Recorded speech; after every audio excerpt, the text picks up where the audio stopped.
ரொம்பவே ஹாப்பியா தான் ஸ்டார்ட் ஆச்சு. பட் வந்து லைஃப்ல இந்த மாரிலாம் நடக்கும்னு சொல்லி நம்ம நெனச்சு கூட பார்க்க மாட்டோம். பட் அந்த மாரி விஷயங்கள் தான் லைஃப்ல வந்து நெறைய நடக்குது. நமக்கு மட்டும் இல்ல, நெறைய பேருக்கு இந்த மாதிரி வந்து நடந்திருக்கும்.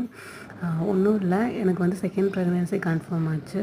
பட் ஆனா ஸ்கேனுக்கு அப்படின்னு சொல்லிட்டு ஃபர்தரா மூவ் பண்ணும்போது க்ரோத் வந்து இல்ல. பேபியே ஃபார்ம் ஆகல. வெறும் சாக் மட்டும் வந்து வளர்ந்துட்டே இருந்துச்சு. ஸோ இது வந்து ஒரு அன்ஹெல்த்தி ப்ரெக்னன்சி அப்படின்னு சொல்லிட்டு ஒரு 1 மந்த் கழிச்சு கன்ஃபார்ம் பண்ணாங்க. கிட்டத்தட்ட எனக்கு 2 மந்த்ஸ் கம்ப்ளீட் ஆயிடுச்சு. பட் ஒரு இன்ச் அளவு கூட பேபி ஃபார்ம் ஆகல. ஸோ அதனால் வந்து டிஎன்சி பண்ணிடலான்னு சொல்லி பிளான் பண்ணியிருந்தாங்க டாக்டர்.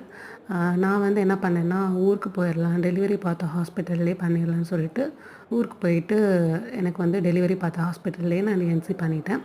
ஒரு 1 வீக் வந்து கொஞ்சம் கஷ்டமாக இருந்துச்சு.